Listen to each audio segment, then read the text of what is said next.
안녕하세요. 말씀으로 나를 살리고 세상을 살립니다. 말씀 한 모금의 허용범 전도사입니다. 오늘 성경 읽기 본문은 예레미야 4장에서 5장의 말씀인데요. 그 중에서 예레미야 4장 1절에서 4절의 말씀 중에 3절에서 4절의 말씀을 읽고 함께 묵상하도록 하겠습니다. 여호와께서 유다와 예루살렘 사람에게 이와 같이 이르노라. 너희 묵은 땅을 갈고 가시덤불에 파종하지 말라. 유다인과 예루살렘 주민들아, 너희는 스스로 할례를 행하여 너희 마음 가죽을 베고 나 여호와께 속하라. 그리하지 아니하면 너희 악행으로 말미암아 나의 분노가 불같이 일어나 사르리니 그것을 끌 자가 없으리라. 오늘 말씀에서는 하나님께서 유다 백성에게 회개를 촉구하시는 강력한 외침을 담고 있습니다. 이 본문은 단순한 감정적 후회나 형식적인 제사로는 하나님의 진노를 피할 수 없고 진정한 내면의 변화와 삶의 결단이 필요하다는 것을 선포하고 있습니다. 이 말씀은 지금을 사는 우리에게도 신앙생활의 껍데기만이 아니라 진실한 변화와 회복을 촉구하고 있는 것입니다. 하나님께서는 먼저 이스라엘아 내게 돌아오려거든 내게로 돌아오라. 그러니까 내가 돌아오려거든 내게로 돌아오라 라고 말씀하고 계십니다. 이 말은 돌아오는 것 자체가 중요하지만 반드시 하나님께로 돌아와야 한다는 뜻입니다. 말씀을 바로 알고 말씀 위에 바로 서야 한다는 것이죠. 단지 상황을 피하기 위한 회피성 회개 혹은 종교적인 행동으로 포장된 회개는 하나님께서 받지 않으신다는 것입니다. 만일 내 목전에서 가증한 것을 제거하고 흔들리지 아니하며 라는 표현은 우상이 섬김의 중심에서 제거되어야 하며 거기서 흔들리지 않는 신앙적 고백이 있어야 함을 강조하고 있습니다. 하나님께서는 여기서 진실과 공의와 정의와 진실함으로 여호와의 이름을 맹세하면 이라고 말씀하시며 진정한 회개의 증거로 하나님의 성품을 따라 사는 삶을 제시합니다. 하나님의 이름을 말로만 높이기보다 실제로 공의, 정의, 진실함이 드러나는 삶을 살아야 한다는 것이죠.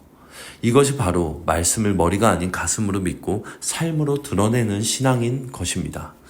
그리고 그때에야 비로소 민족들이 너로 말미암아 복을 빌며 자랑하리라 라고 말씀하십니다. 즉 하나님의 백성이 진실하게 회개하고 바르게 살 때 그들의 존재가 열방에 대한 복이 된다는 것입니다. 이는 아브라함에게 주셨던 복의 약속을 다시 상기시키시는 장면으로 하나님께서는 단지 유다만을 위한 회복이 아니라 그들을 통해 열방이 복을 얻게 하시려는 거대한 구속사의 비전을 품고 계심을 보여주십니다. 4절에서는 이런 말씀으로 경고하십니다. 너희 마음을 가죽을 베고 여호와께 속하라. 이 말은 형식적인 할례가 아니라 마음의 할례, 즉 내면의 철저한 갱신과 회개를 요구하는 표현인 것입니다. 외적인 종교적 표시가 아니라 하나님 앞에서의 진정한 속사람의 변화가 필요하다는 것이죠. 당시 유다 백성은 할례를 받은 하나님의 백성이라는 정체성만으로 자부했지만 하나님은 그 정체성에 합당한 삶이 없으면 오히려 하나님의 진노를 자초할 뿐이라고 강력하게 경고하십니다.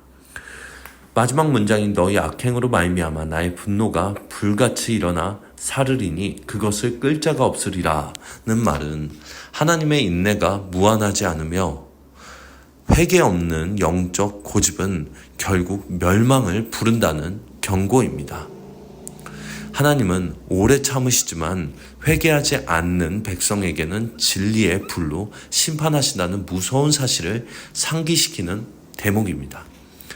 이 말씀은 오늘날 형식적인 신앙에 익숙해진 우리에게 깊은 울림을 주고 있습니다. 교회에 다닌다, 기도했다, 봉사한다는 외형이 아니라 내 마음 안에 하나님이 진정한 주인인가? 내가 정말 우상을 제거하고 흔들리지 않으며 공의와 진실함으로 살아가고 있는가? 이 질문 앞에 겸손하게 서야 합니다. 하나님께서는 회개하는 자에게 여전히 소망을 주시고 그들을 통해 세상을 살리기를 원하십니다. 그러나 진실함 없는 외식은 결국 하나님의 분노를 부르며 그 불은 아무도 끌 수 없습니다. 결국 이 말씀은 이렇게 요약됩니다. 하나님께로 돌아오되 마음까지 돌아오라. 겉만 신앙인이 아니라 삶과 진심이 하나님을 향해야 한다. 그래야 진짜 회복이 오게 된다. 이는 유다 백성뿐만이 아니라 오늘날 복잡한 삶 속에서 타협하며 살아가는 우리 모두에게 던지는 하나님의 간절한 호소입니다. 이 호소가 오늘 우리의 삶을 이끌게 되기를 진짜로 하나님의 말씀 위에 서 있는 우리 요셉 청년분들이 되기를 간절히 바라겠습니다. 이제 기도의 물가로 함께 나아갑시다. 하나님 아버지, 오늘도 귀한 말씀을 우리에게 허락하여 주심에 감사드립니다. 그리고 이 말씀을 찾도록 상황과 마음을 인도하여 주심에 감사드립니다.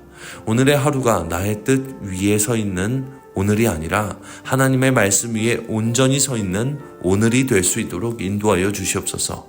또한 주일 예배 가운데서도 하나님의 말씀이 선포되며 나아갈 때에 요셉 청년들이 말씀 앞에 겸손히 무릎 꿇어 하나님의 뜻이 요셉 공동체 안에서 펼쳐질 수 있도록 주님, 요셉 청년부를 축복하여 주시옵소서. 마음이 슬픈 자들이 위로받고 마음이 상한 자들이 회복되며 기쁜 자들이 하나님을 다윗처럼 찬양하는 하나님께서 기뻐하시는 공동체가 될 수 있도록 주님 인도하여 주시옵소서.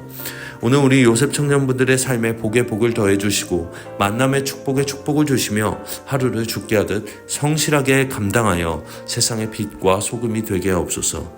주님 감사합니다. 이 모든 말씀 살아계신 우리 구주 예수 그리스도의 이름으로 기도합니다. 아멘.